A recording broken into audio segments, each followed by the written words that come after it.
It was a chilly autumn evening when Aaron found himself driving alone along the winding mountain road.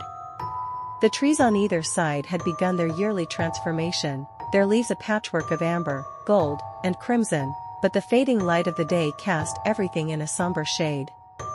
A thick fog hung in the air, the kind that seemed to cling to the skin and fill the lungs with an eerie weight. The mountain road twisted and turned, narrowing as it climbed higher. Aaron could feel the loneliness creeping in, the same isolation he had gotten used to over the years, but tonight it felt different. Tonight, there was something wrong about the road. The car's headlights flickered as if protesting the damp chill, the engine humming steadily beneath him. Aaron tried to ignore the unsettling feeling that gnawed at his gut, focusing instead on the road ahead. He had been driving for over an hour, heading back to his cabin after a business trip. There had been no other cars on the road for miles. He glanced out the window, watching the trees blur past in the growing twilight, when suddenly, something in the distance caught his eye. Through the mist and dim light, he could make out a figure, an old man, standing alone on the side of the road. Aaron's heart skipped a beat, and instinctively, his foot eased off the accelerator. It was strange to see anyone out here. There were no houses for miles, no signs of civilization.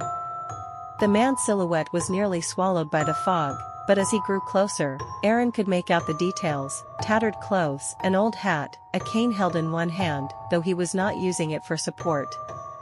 Aaron hesitated. Should he stop? It was dangerous to be out here alone, especially at this hour. The man looked frail, perhaps lost. It wasn't uncommon to find hikers or stranded travelers on these roads, but something about this man struck Aaron as off. His mind raced, thoughts of what could happen if he ignored him, but the image of the lone figure standing motionless in the mist made him uneasy. The car slowed to a crawl as it approached the man. Aaron rolled down the window just a crack, enough to speak without getting too close. "Hey, you need a ride?" he called out, hoping the old man wouldn't be too startled. To his surprise, the man didn't answer.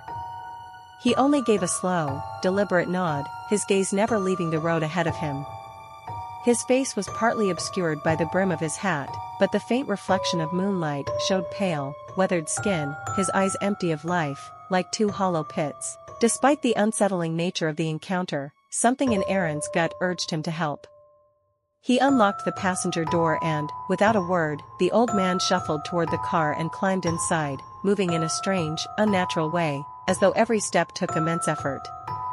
Aaron didn't know why, but he felt a peculiar sense of relief when the man sat in the car. It was as though something had been lifted from him, though he couldn't put his finger on why. The air inside the car seemed colder now, the temperature dropping noticeably. Aaron felt a shiver run down his spine. He glanced at the man, expecting some kind of acknowledgement, but the old man remained completely silent, staring out the window with an unblinking intensity. His hands rested on his lap, thin fingers folded delicately. "What brings you out here, old man?" Aaron asked, trying to break the silence, but the man didn't respond. He couldn't even be sure if the old man had heard him. The drive continued in eerie quiet. The road stretched on, twisting through the mountain pass, and Aaron's thoughts began to wander. The fog around them thickened, blurring the headlights. The darkness seemed alive with unseen presence, and he couldn't shake the feeling that something was watching him. As they neared a particular bend in the road, a clearing opened up, revealing the silhouette of an old cemetery, its gates creaking in the wind. The tombstones loomed tall and weathered, their inscriptions barely legible. It was an ancient graveyard, forgotten by time, sitting like a ghost at the edge of the mountain. Aaron felt a pang of discomfort. He had passed this cemetery countless times, but tonight, it looked different. Darker. Like the ground had grown too heavy with the weight of its history. The old man's voice broke the silence then, soft, but clear. "You did good, that you took me," he said. The words hit Aaron like a slap, and he turned his head toward the man, searching his face for some sign of explanation, but the old man's eyes remained fixed on the road ahead, unblinking. "What do you mean?" Aaron asked, a chill running through him. But the old man didn't answer. Instead, he unbuckled his seatbelt and opened the passenger door. Without a word, he stepped out into the mist, his movements slow and deliberate. Aaron's heart raced. What was happening? Why had the old man said those words? His curiosity and unease spurred him into action. He stepped out of the car, determined to find out more, to understand what had just occurred. But as soon as his feet hit the cold earth, a strange sensation gripped him. Something was wrong. The air felt too thick, too charged with something unseen. The cemetery stretched before him, silent and foreboding. The old man had already disappeared into the shadows of the tombstones, his figure swallowed by the mist. Aaron's eyes darted over the grave markers, searching desperately. The feeling of being watched grew overwhelming, pressing in on him from all sides. "Hey!" Aaron called out.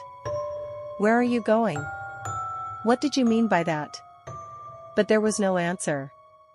The cemetery stood still, cold, and empty. He moved cautiously, stepping over the uneven ground, his pulse thumping in his ears.